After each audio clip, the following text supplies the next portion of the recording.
God actually envisioned something different for us. Yeah. A world in which women and men honored each other, respected each other, worked alongside each other, where in all of our gifts were celebrated. You can think about that image of Paul, the body working together, where no part is more important than the other. I mean, how in the world do we believe that these hierarchies should exist in the church when Paul tells us that there is no hierarchy, that Jesus is Lord of all? Can you imagine a church where that was possible, where that happened, where we are all working and in the gifts that God has given us? I mean, there would be no stopping the gospel. And it's the saddest thing to think that the hindrance to the gospel is the church itself. Hey friends, welcome back to the Broken to Beloved podcast. If you're looking for compassionate conversations that provide practical resources to move toward healing and wholeness, this is the place for you. Today, we're talking with Beth Allison Barr about her new book, Becoming the Pastor's Wife: How Marriage Replaced Ordination as a Woman's Path to Ministry. This is a fantastic conversation, and I can't wait for you to get into it. Beth is the James Vardaman Endowed Chair of History at Baylor University in Waco, Texas, where she specializes in medieval history, women's history, and church history. She's the author of the USA Today bestseller, The Making of Biblical Womanhood, and her work has been featured by NPR, The New Yorker, and she's written for Christianity Today, The Washington Post, Dallas Morning News, Sojourners, and Baptist News Global. Beth lives in Texas with her husband, a Baptist pastor, and their 2 children. And now, here's my conversation with our new friend, Beth. Beth, welcome to the podcast. Thanks so much for having me. I'm so excited for this conversation. I think I saw on Instagram you recently returned from a trip to Whitby Abbey. Is that right? I did, yes. You talked about standing on a site where women in ministry who were recognized by men and were celebrated in leadership over men. Yes. Tell us more about the significance of that trip and that moment. Oh, goodness. Whitby Abbey is a place that I've been wanting to go for years. It is in the northern part of the UK. And it is challenging to get to by train when you're staying in London, which is usually my home base, because the trains are not a direct route. So it's like a 4.5 hour trip from London, which makes it very difficult to do it in a day. So this was a trip I had to plan where I could go up and spend, 2 nights there, 1 full day. And the reason I had been wanting to get there, and I'll just give you a little bit of a spoiler, I'm going to use Whitby in my 3rd book, the one that follows Becoming the Pastor's Wife.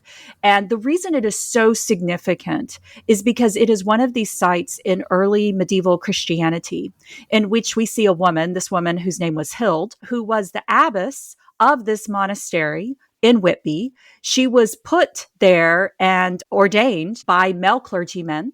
And as I talk about in this current book, Becoming the Pastor's Wife, abbesses were ordained clergy who exercised not just pastoral authority, but the authority of bishops. And Hild actually oversaw one of the most crucial events in English Christianity, and that was deciding the date of Easter.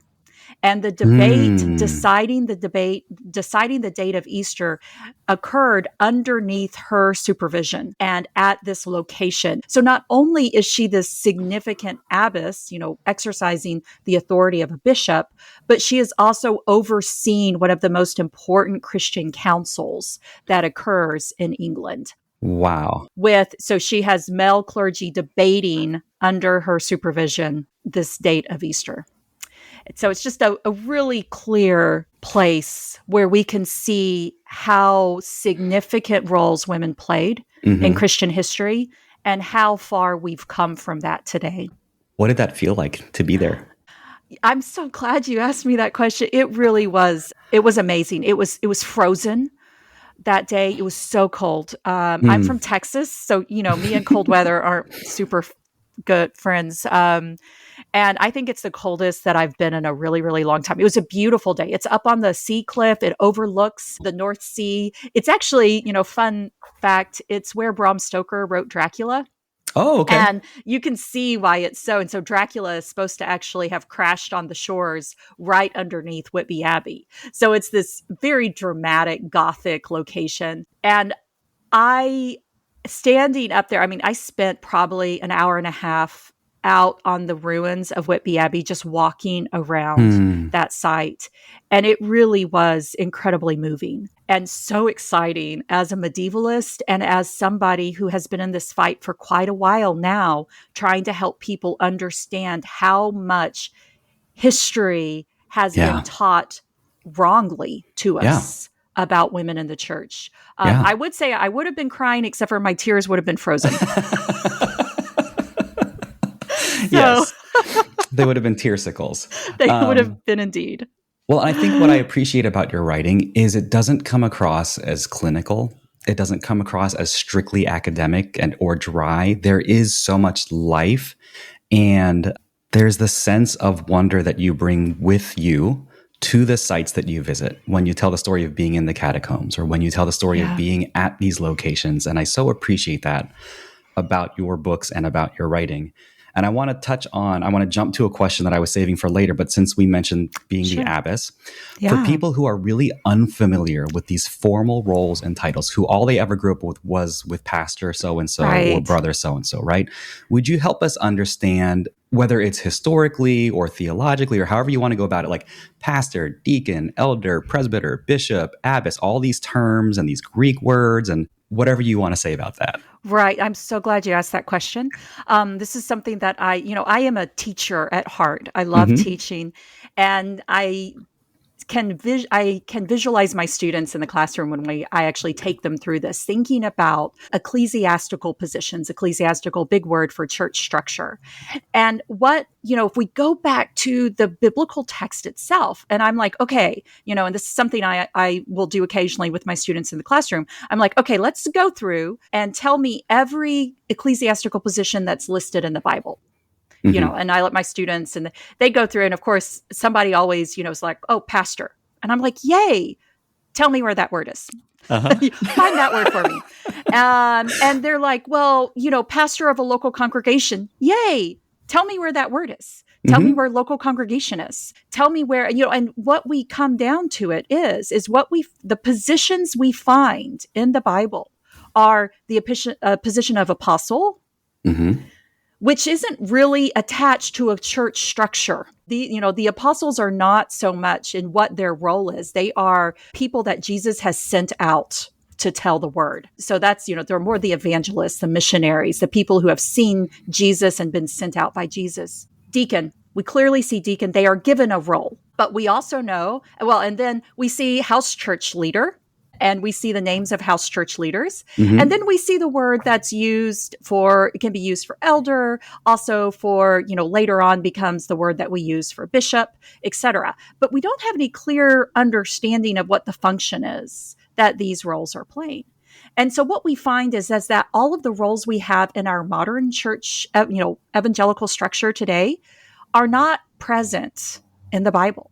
Yeah. The way that we envision them, even this preaching role, I teach sermons. I teach the history of preaching, and what we think about sermons and the role of preaching and how that's attached to clerical authority is a very different understanding in this, and really has only come to fruition in, I would say, the 18th, 19th, and 20th centuries. So very, very late for my standard. It helps us understand how culturally constructed our ideas are about the church. There is no pastor in the Bible. So when we say things like women can't be pastors because the Bible teaches that, this is a false statement. Yeah. Because there is no pastor in the Bible. And you're like, okay, well, women can't do roles in the Bible. And I'm like, okay, well, let's look and see, what are those roles? Deacon.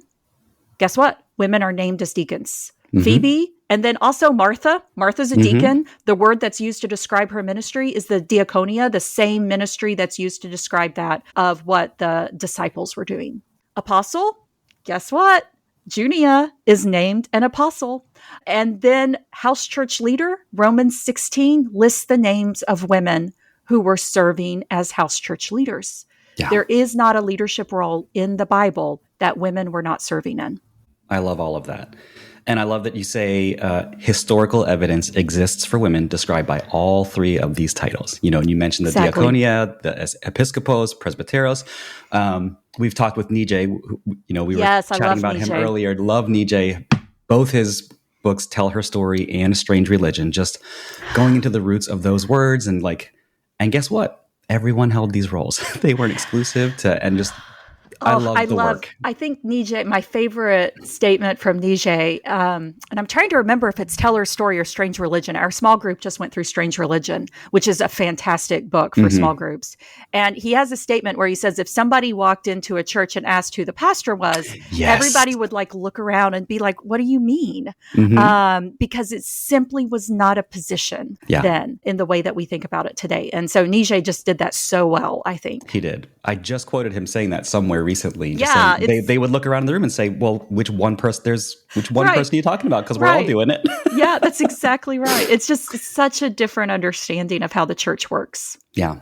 And so we get wrapped up in all these formal titles. We get wrapped up in these systems and structures and reporting things. And then you also write about how these also set us up for or prime us for abusive structures down the line. Oh, yeah. Because of the need for power and control.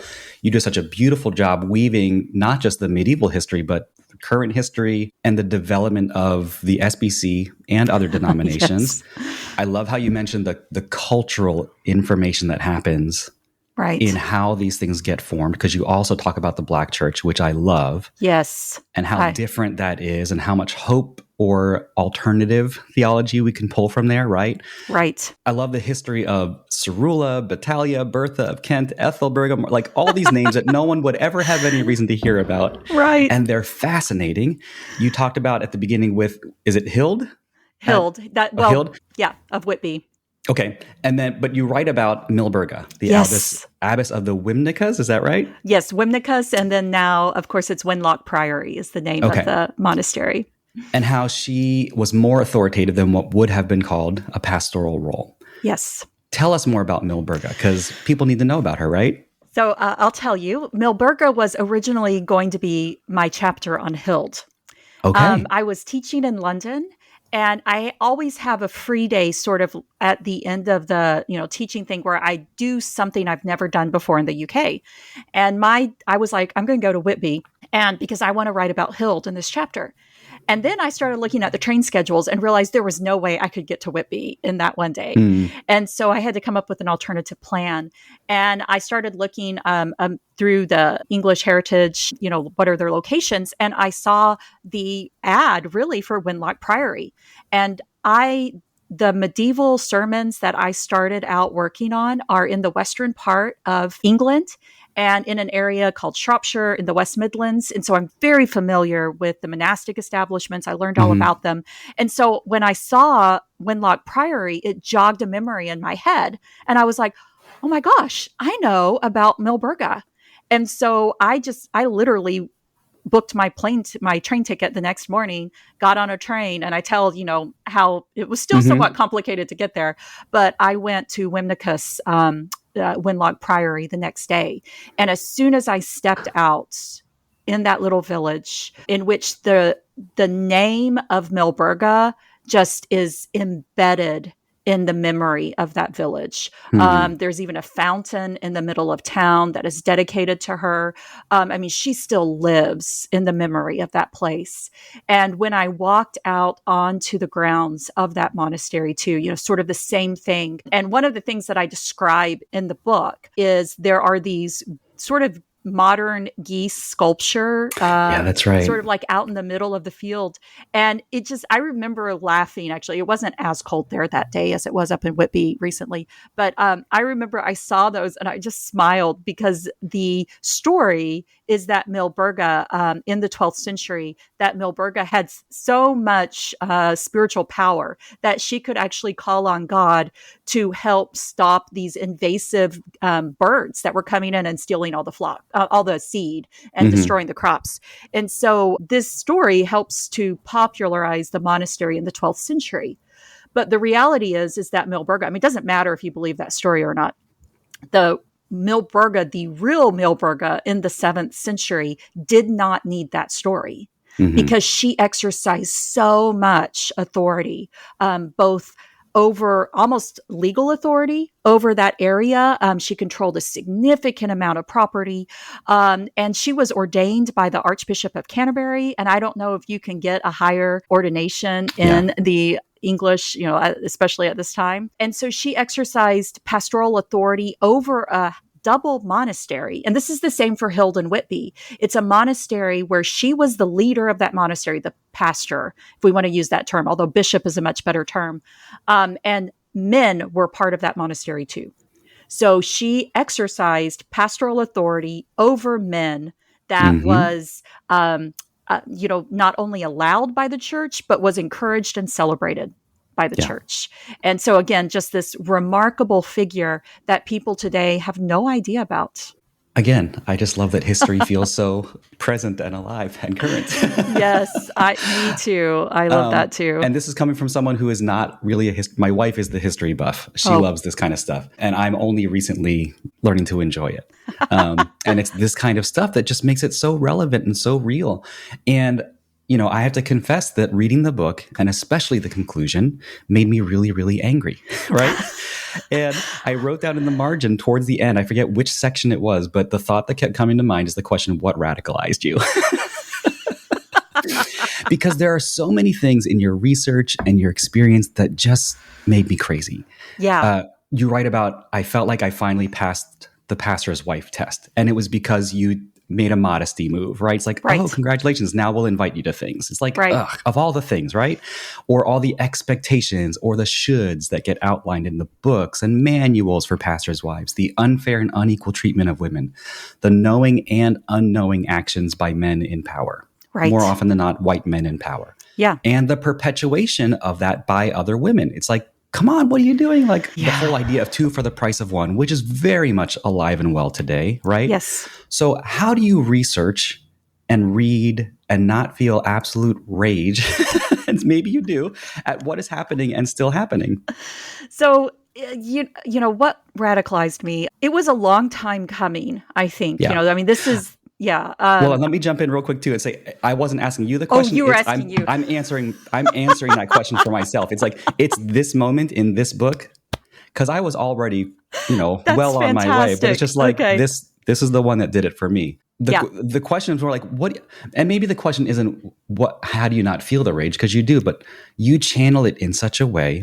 And even in your acknowledgments, you say, may this book provide healing to some and correction for others. Yes, that was... and I love that. I love that too. That was one of the... that was one of the anonymous people that wanted to stay anonymous that I interviewed about the sex abuse scandal in Chapter 8 when I asked for permission to use the story. And that was the response. And it has stayed in my heart. And I think for me, this book was challenging for me, more challenging for me to write than The Making of Biblical Womanhood. I'll just be absolutely honest about that.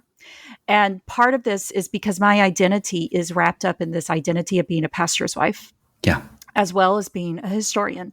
And I also want to say, and I tried really hard to bring this across, that my critique of the pastor's wife role is not trying to destroy the pastor's wife role, say we don't need it. I think it can be a really valuable position as long as it is not made to be the only thing women can do or the best thing that women can do. And I think that's the problem with it, and that it has been used to shut down the gifts of women in other ministry spaces. And it has also created a significant amount of burden for women in this role that they simply cannot carry. So many of them, because they're not gifted in that way. Few of us are gifted precisely in the way that pastors' wives are expected to be. Some women are. Yeah. But a whole lot of us aren't. And I can say that with authority because I read their words in 150 I was going to say, you read a lot of them. I read a lot of them. I can't tell you.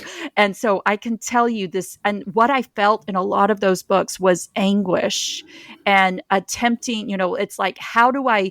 Yes, that we are joyful, telling over and over again, we are doing God's work in this world. And you could hear how hard it is and trying to convince women that this, and I was like, what are we doing to women? And so I think I always tell people that I find hope in teaching. I see it in my students when you see that dawning realization on their faces where they're like, oh, That's interesting. Or they make connections between like what's going on in their modern space with what we see going on in the past. And I mean, in fact, I'm thinking of one particular student right now who I had this past semester who was going into law school, and I loved her face. You could just see it, as the boxes were, being ticked going through. And she's like, oh my gosh, there's that. And you could just see it. And I just love that. And I think that keeps me more hopeful. Yeah. Because I see that change is possible and that people can learn that the history they have been taught is simply wrong and that it has been used to enact harm. And so I think that's what keeps me hopeful. And that's one of the reasons why I write books like this. It's, I tell people all the time, my comfort zone is not out in front. My comfort zone is in the classroom and in archives reading 15th century sermons. Even as a pastor's wife, I've never been a front figure. I've always been behind the scenes because that's where my comfort zone is. So what I'm doing right now is out of my comfort zone. And it's because I believe this matters. And I still believe that if we tell people the truth, it can change things. Yeah, absolutely. I appreciate that you said that because I so often hear from people in our community through the cohorts that I think we've led 80 people now through the cohort that we run. And they come from a wide variety of backgrounds and roles, some as volunteers, some as pastors' wives, some as staff members, some as pastors. And there's very often this self-invalidation of identity and role of, but I guess I just shouldn't have been, or I should have known better, or whatever it is. And this unconscious or conscious need to fit themselves into some unspoken mold, right? Which you write so beautifully about. And I try so hard to move them towards that awareness and embracing of identity as beloved. It's like, no, it doesn't matter what you do. It doesn't matter what you don't do. Right. You still and always will be beloved in the way that you were created this way for a reason. Yes. And so the fact that you get to spend the bulk of your time in a classroom or an archive gifts us with the work that you do, which I think speaks for itself. And thank you so much for taking the time to do this conversation outside of your comfort zone. Oh, I'm so glad to. But it's the work speaks because you get to do what you do best, right? Yes, I'm using my gifts. Yeah, absolutely. You differentiate between a minister's wife and a woman who is married to a minister. Yes. Since we mentioned that. I love your four categories as evidenced by the early church. You say women in ministry who are not married, women in ministry married to ministers, women in ministry married to non-ministers, and women married to ministers, but not in ministry. Right. I love those distinctions. Why do you find that distinction important?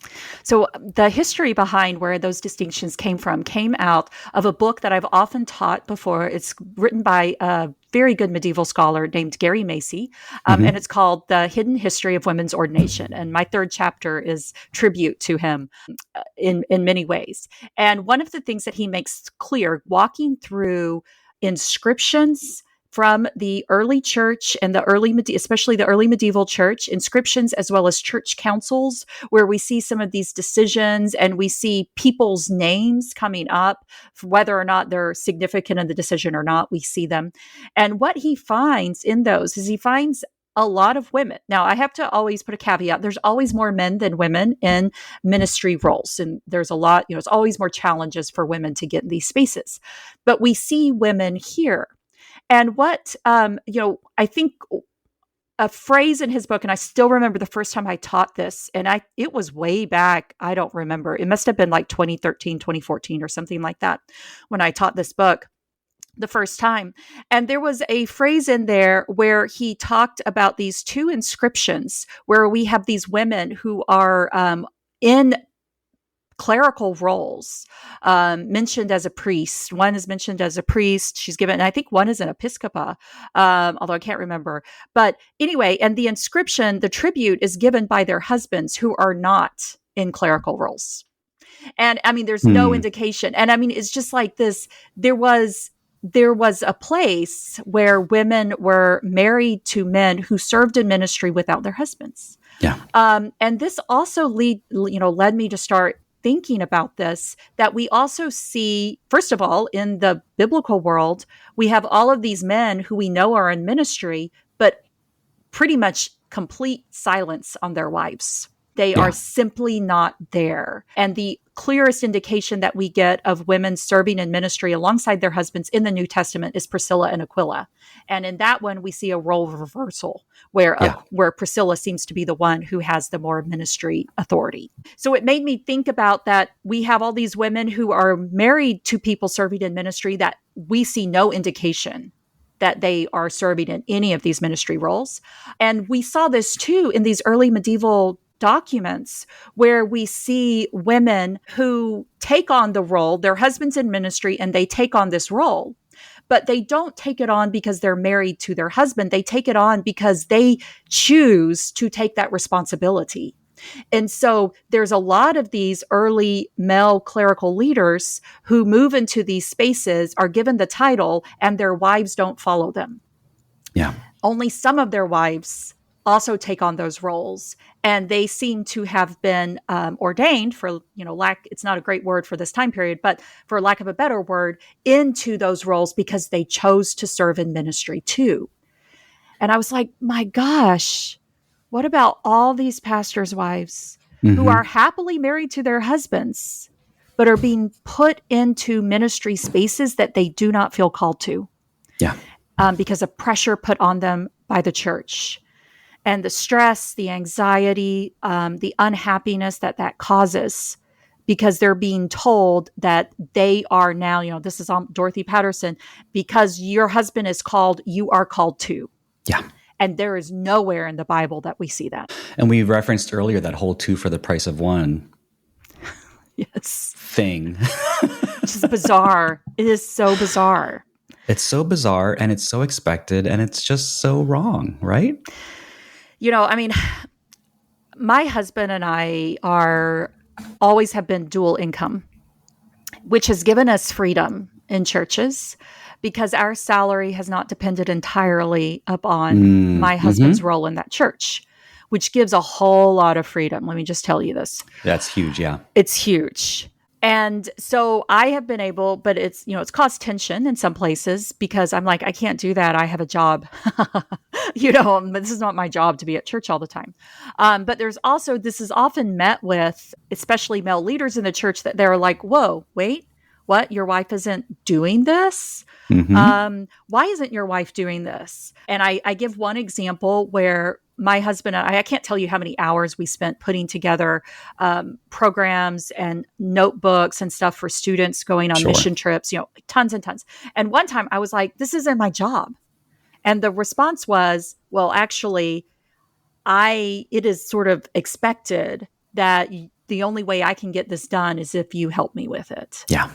And I'm like, so here we have churches who, first of all, usually, unless you are at a big, wealthy mega church, pastoral salaries aren't high. They're mostly not high at all. Most churches are under 200 people. Yeah. And so honestly, the only way these churches can get the work that they want is by expecting the labor of the wife. Yeah. And when you put it that way, people are like, oh, that's cruel. And I'm like, yes, it absolutely is. And that's the reality of what we're doing to women. Yeah.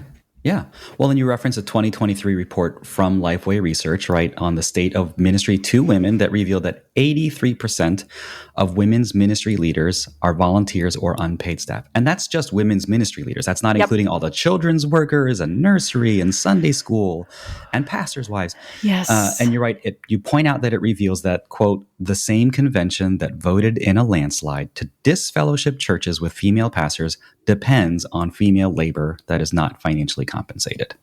Absolutely.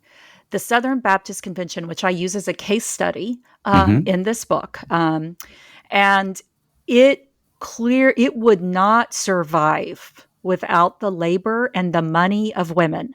Yeah. I tell one of the stories of a wonderful pastor's wife who I love, whose name is Willie Dawson, and she's from the first part of the 20th century, and she lived in Waco, and she helped to spearhead what was then called the Women's Missionary Union, which is still around, but it's been disempowered by the SBC. And they were an auxiliary unit to the SBC, and they raised the money that kept the Southern Baptist Convention alive during the Depression. They have also continued to contribute, at critical moments in the SBC. They have had to rely on the money raised by female organizations to survive.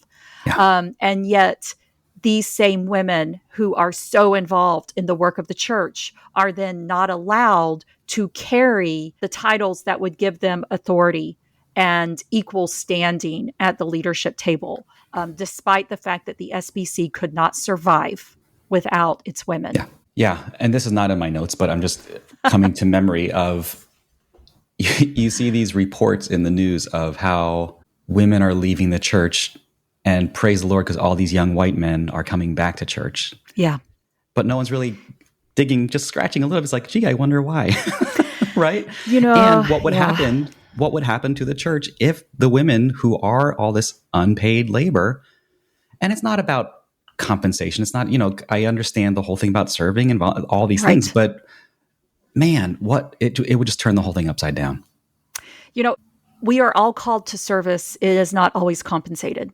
However, when the service provided by men is almost unilaterally given an official title and often comes with some sort of compensation and a seat at the leadership table, and women are often not given an official title or given a title that is considered lesser hierarchically than the male title, are compensated significantly less or not at all.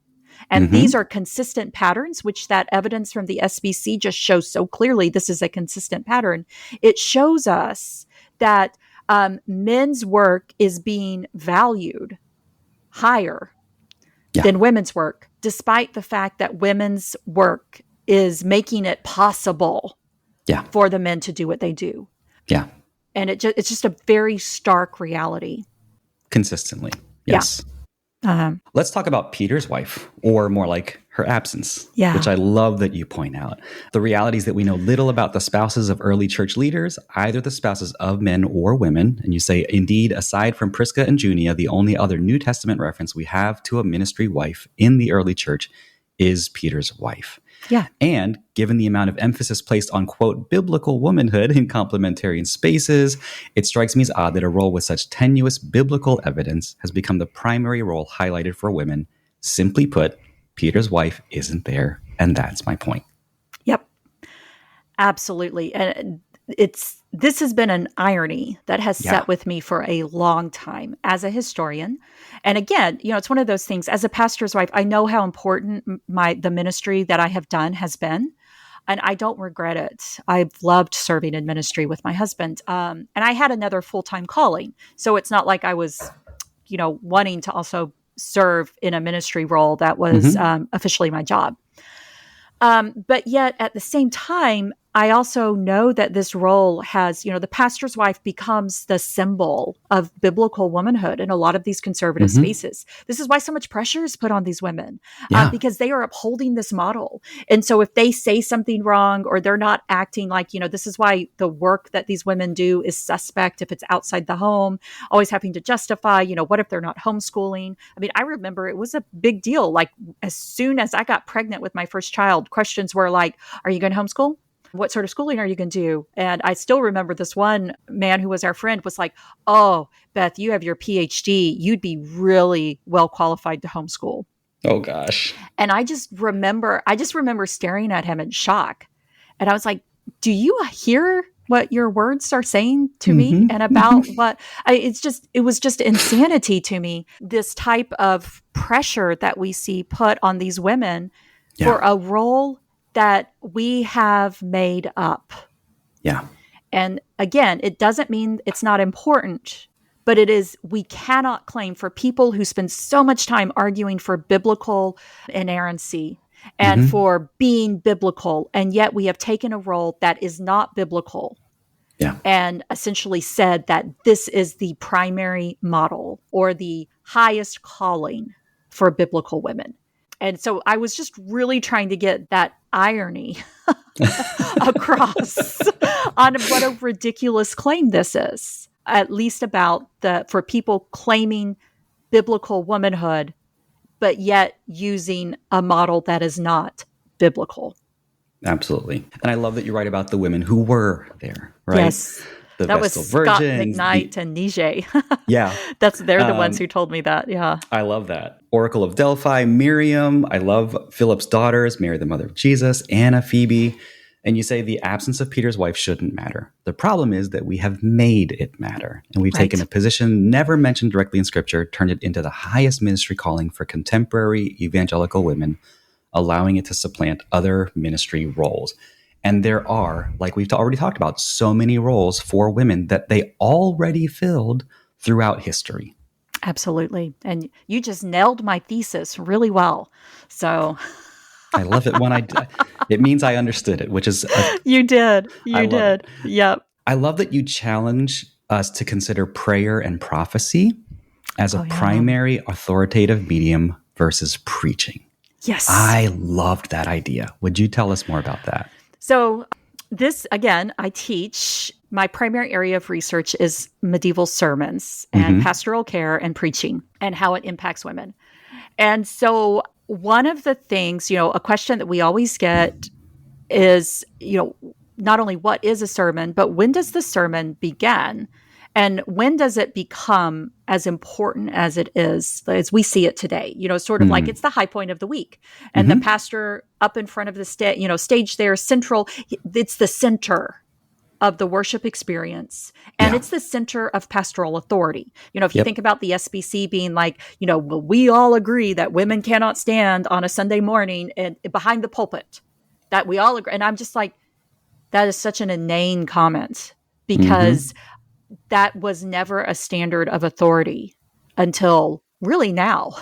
And so the question then with my students, I bring them up like, okay, well, what was the center for authority when we think about these early Christian spaces? And most recently, I taught a class that was on women and religious authority, and we went from the ancient world all the way up to the modern world. And it was a really fun class. I'm planning to teach that again because it was so much fun. And one of the books that we read along the way is by a theologian named Sarah Coakley. And I love Sarah Coakley's work. She is dense in trying to understand it. And so we have to spend a lot of time unpacking it with my students. And once they finally understand it, again, this is a moment where you see this dawning realization. And what she argues is that for most of Christian history, that the center for authority is actually really the body of Jesus, the Eucharist, that sort of type of this focus on Jesus. And then the focus on what clergy did was they prayed, they connected. They were that bridge who helped connect ordinary people and empower ordinary people through their prayers and through speaking. And we think about prophecy today often as new revelation, and that's usually not what prophecy in the past was. Teaching God's word, was sort of this clarifying of speaking scripture and clarifying that, which one, might equate with preaching, except for the fact that we've drawn clear lines between prophecy and preaching today. And we're like, oh yeah, women can be prophets. They just can't be preachers. And my thought is, well, why do you say these things why do we make this distinction? And the distinction is made to disqualify women. Yeah. Because women served in prophetic roles. And their women's power is often centered still today on, I think about Bertha Smith, who's one of the SBC women I tell about in this story. And she is still today called a prayer warrior because women can be prayer warriors. But it was through Bertha Smith's prayer warriorship that she led men and preached sermons throughout the U.S. And so if we recentered, if we thought about preaching maybe not being the center of authority, but also prayer and prophecy, which are more biblical than centering the sermon, if you want to get down to it, then what we see is we cannot write women out of those types of authority positions. Yeah. And Sarah Coakley just says it. She says the reason we've shifted the center is to write women out. It's extraordinary the ways in which, or the lengths to which churches, leaders will go to write women out or to exclude them. Exactly. And I say extraordinary specifically because you use that word in such an interesting, enlightening way. Talking about Hildegard and others, you say describing women as extraordinary is often a subtle way of reinforcing patriarchy. Categorizing women who function as pastors as exceptional maintains the fiction that women are not pastors. This whole section, I just put a big circle and a heart around this idea that if we can make these women exceptional, it means that they were not the rule, that they're Exactly. outliers, that we can just dismiss what that was, right? Right. And instead of ordination pertaining to a specific role, you say it imbued, like you said, that sacred status. And it wasn't until after Hildegard did Right. celibacy, and you do this whole thing on celibacy, which was fascinating, becoming required for men to be ordained to priesthood. Tell us about extraordinary. Tell us about the process of ordination and how that evolved and all these pieces. So in my classes that I guess, you professors have classes that they become well known for. And so my sequence of classes for undergraduate students are women in Europe to 1200 and women in Europe since 1200. And one of the things that my students will take away from those courses is how many women are serving in significant leadership roles with or without the help of men, often exercising authority over men throughout all of history. And so a question that I often will ask them on an essay or something towards the end is I would be like, okay, so we've read about all of these, what are often called in the books, extraordinary women. Mm-hmm.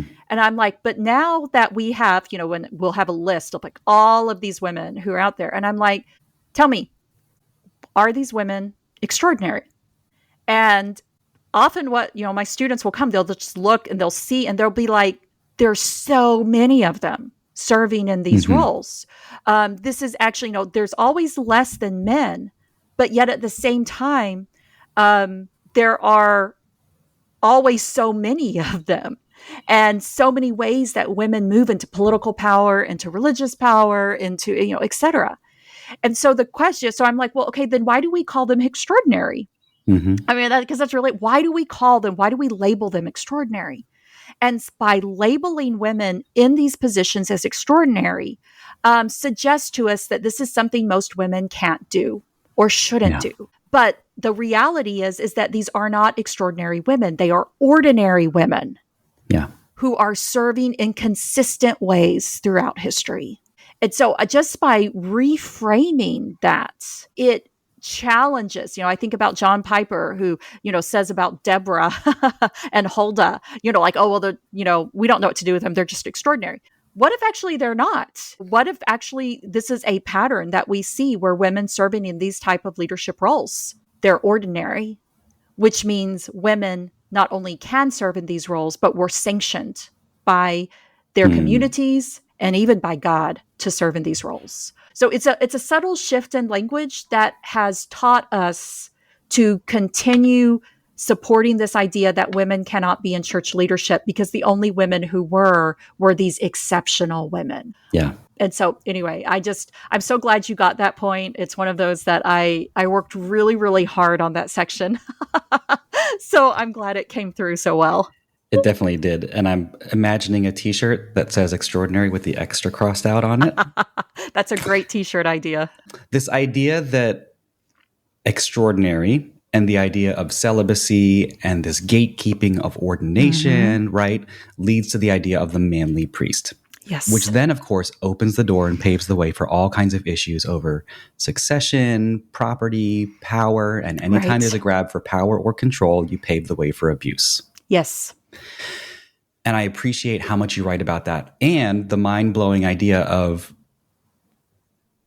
brothels basically being sanctioned and run by clergy, the priesthood, by the clergy. Yeah. Yeah. The Crossbones graveyard, the Winchester geese, this whole thing. I was like, oh my goodness, and yet here we are today. And why are we still surprised? Yes, that's exactly right. And, it's a thing I say all the time.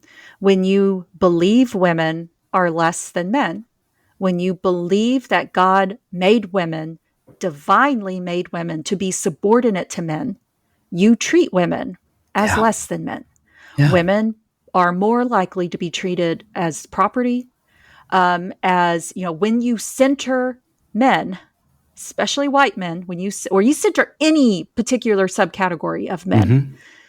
then what you say is everybody else is less significant. And the main thing is to keep those men in that place. Yeah. Yep. And women become objects.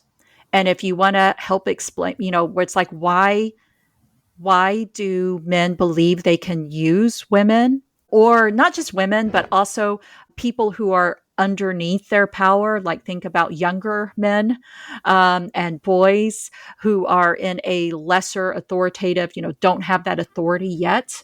Mm-hmm. Why do they believe? They believe that because they believe that those people are less than them. They're in some ways less human.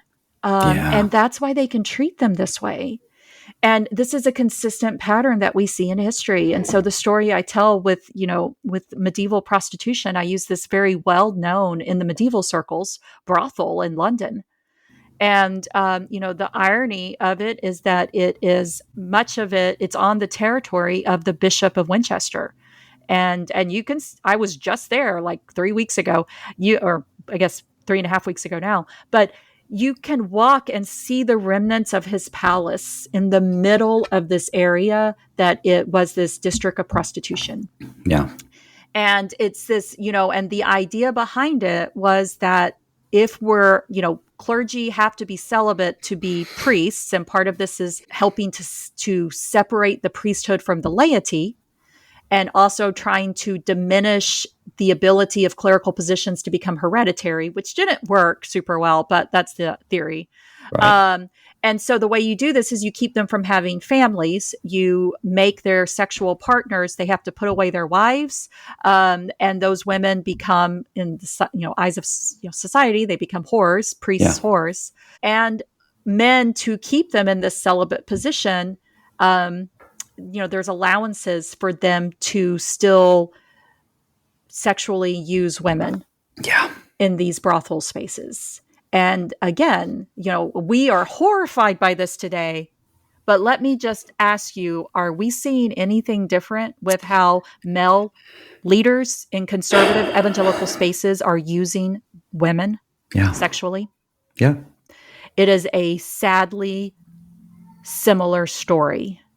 It is. And the treatment of these women, the story with the Winchester geese is, this idea that their bodies were buried in an unconsecrated graveyard, despite that they were seen as essential to the work, in some ways, of the church and the city. And you think about the way survivors have been treated today by the church. You think about Krista Brown, who has fought for so long. And I mean, has she been treated any better than these prostitutes in the 15th century London were treated? Mm-hmm. Yeah. So it's far too familiar. Well, and just today, as of recording this, I think yesterday, the independent investigation finally came out against Mike Bickle. Yes. At IHOP, and just the decades that they are uncovering of clergy sexual abuse and grooming and all these other things. And it's like, it's sad, but it's no longer a surprise. Nope. And the history shows that it just keeps playing out over and over and over again. We've created a system that empowers and protects these men. Yeah. And that teaches women that their place, that they are called by God to serve underneath these men. Yep. And this creates, as I said, it's not that all men, it doesn't create abuse. It allows abuse to flourish. Yeah. And we are watching that. Yes. And we're reaping the fruit of it. Yes. And you write about Jimmy Draper and his inability to see how his actions and inactions had long-reaching consequences and cost for women. Yes. And so I just wrote down, like, what then shall we say? Right? What do you do for the men and women who just don't see it? For the Dorothy Pattersons who perpetuate these stories, right? Right. What do we do for the people who don't see it or get it or maybe don't want to? Can we do anything?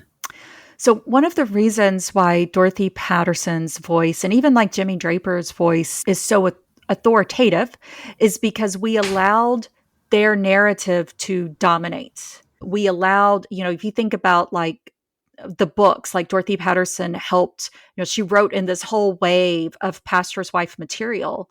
And I'll tell you, I'm actually working on a academic article from this pastor's wife material on rape culture in pastor's wife books. Wow. Yeah. I mean, and my grad students and we were like, oh my God, it's here. It's well, just and we don't have time, but the whole story of Maria Acacia and the paintings of Saint Fabiola, I mean, my goodness. We can let people just... We'll let them read the book. Read that for themselves. Yes. I think, that was... I cried through that entire chapter writing it. I believe it. It was the emotionally hardest thing. And it still is today. I mean, still, I'm terrified by that story. But yet at the same time, it is emblematic of what happens when we teach that women are less than men. Mm-hmm. And so, I mean, what we've got to do, part of it, this is part of why I'm writing.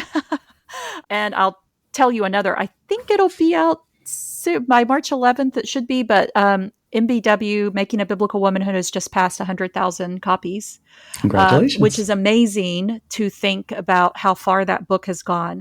Mm-hmm. And that, of course, doesn't even include all of the, I like to envision that for every copy that's out there, that multiple people are reading it. Yes. And, it's getting passed around. Yeah, it's getting passed around, et cetera. And so, the way we counter this influence is by writing the truth about it. I guess I'm naive enough to believe that still matters. Mm-hmm. And countering, and like when people teach this stuff at your church, we've got to stand up and say, that is wrong. You cannot, that is wrong. That is a wrong narrative. And I hear stories from women all the time who have started doing this, and men too, in their churches, is challenging these narratives. We cannot let them stand because they have been so harmful. And so even I have no delusion of changing Dorothy Patterson's mind. I'm not going to change her mind. Right. But I can change the minds of the people who listen to her. And yes. That's my goal. Yes, which I love. And you share a phrase from the CBOQ executive board members as you were researching in their archives parts of this story with Maria Acacia and others, to be a part of bringing the truth to light. Yes. And after everything, after all the anger and the rage and the research and the history and the evidence and the stories, you leave us with something good. And you leave us with hope and a vision of what could be. And you write, "Can you imagine?" which I love. What is your hope for someone who picks up this book? My hope is that they will find hope. Whatever their circumstances in the church, whatever that they have been taught about who they are or who they are supposed to be, and yet they see that these narratives are actually not, they are not what I do not believe. I'm going to use Sarah Bessey's words here. They are not God's dream for humanity. That God actually envisioned something different for us. Yeah. A world in which women and men honored each other, respected each other, worked alongside each other, where in all of our gifts were celebrated. We can think about that image of Paul, the body working together, where no part is more important than the other. I mean, how in the world do we believe that these hierarchies should exist in the church when Paul tells us that there is no hierarchy? Yeah. That Jesus is Lord of all. And I'm going to use my phrase, can you imagine a church where that was possible, where that happened, where we are all working and in the gifts that God has given us? I mean, there would be no stopping the gospel. And it's the saddest thing to think that the hindrance to the gospel is the church itself. Yeah. Beth, thank you so much for your work and for your time. Where can people find or connect with you? I'm always Beth Allison Barr on most social media platforms, except for X. I will never be there. And you can find me, I write on a Substack somewhat often, but you can find me there when the Spirit moves me. And then also you can find me through, I'll be doing some more public speaking, et cetera, and I'll be pushing those things out. But then I think where I put the heart and soul of my voice is in my books. Yeah, so for sure. That's the best place to find me. Everyone go get a copy, Becoming the Pastor's Wife, How Marriage Replaced Ordination as a Woman's Path to Ministry. We'll provide the links for everyone in the show notes. Beth, thank you again for being with us. Thank you. This has been fantastic. Wasn't that a great conversation? If you enjoyed it as much as I did, be sure to follow Beth and say thanks for being on the show. You can find links and all the things in the show notes at brokentobeloved.org. I want to let you know that we did make the t-shirt that says extraordinary with the extra crossed out and a list of women's names on the back of the shirt in the Bible and throughout history who have served in active ministry. You can get your shirt at the link in the show notes. I'd love to see a picture posted. Tag us at Broken to Beloved on Instagram and we'll be sure to share it. Subscribe or follow the show to get new episodes automatically. If you enjoy this episode, please leave us a rating and review or share with your friends. As a 501c3 nonprofit, our work is made possible by our generous donors. If this has been helpful to you, consider supporting us today. Coming up on the show, we have Andrew Bauman, Diane Langberg, and more. Thanks so much for taking the time out of your day to listen. I hope it's been helpful. Here's to moving toward healing and wholeness together. I'll see you next time.